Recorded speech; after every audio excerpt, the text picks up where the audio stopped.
Dallas Valuations are delighted to welcome you to another article from the experts. In this episode, senior valuer and wristwatch specialist Alastair Meiklejon takes a look at watches worn in the movies and the films that have got the historical details spot on.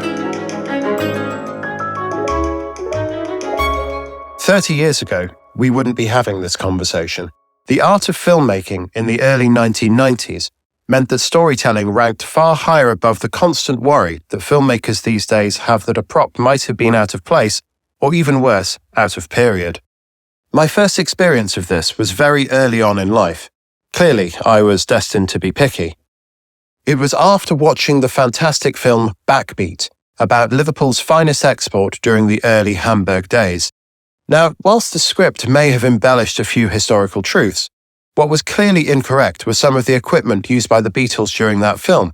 And if I, at 12 years old, could tell that some of the microphones were from the 1980s, well, I'm pretty sure that some of these other people could too.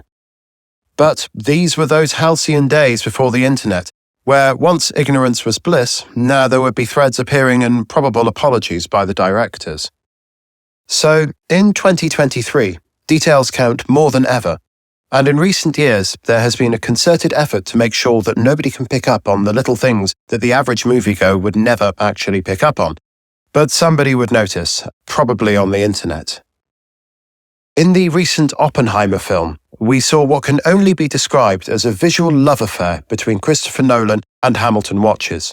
All historically accurate pieces for the film, worn in chronological order by the soon-to-be Oscar-winning Cillian Murphy, Emily Blunt, and Matt Damon, Nolan is a particular chap, and in this case it has worked incredibly well.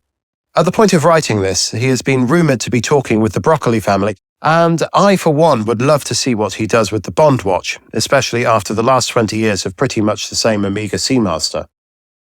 Going back a little bit, let's look at the few watches that got it totally 100% right before the time of internet forums and continuity enthusiasts. First of all, if any watch defines the understated magnificence of a military piece, it's the classic that is the Porsche-designed Orfina chronograph. As timeless as Tom Cruise's face appears to be, it was one of the stars of the 1986 film Top Gun, and again was used in the visually incredible 2022 Maverick incarnation. As a true aerophile and pilot, Cruise will have made sure that the PVD-coated watch was totally correct, and it was, and still looks amazing to this day. Panerai are one of those brands that you either love or cannot stand. And for those of you that have met me, you will know that I have a small collection of the oversized military-based watches that do get worn regularly. As far as utility watches go, they don't get much simpler. Daylight was one of the first major times that one of the watches appeared on the silver screen, with no less than Sylvester Stallone appearing alongside the PAM 5218/2014/A, as pretty much co-stars in the film. Panerai, up until 1993, had not actually been available to the public, so this outing was one of really the first times the brand had been given major exposure, and subsequently went on to be a mainstay in the oversized watch world. What is clear, as has been indicated by such modern films as Oppenheimer and even the Barbie film, check out Ryan Gosling's Tag Heuer collection, is that the watch world care about details, and because of that, filmmakers are paying more attention. Thank you for listening.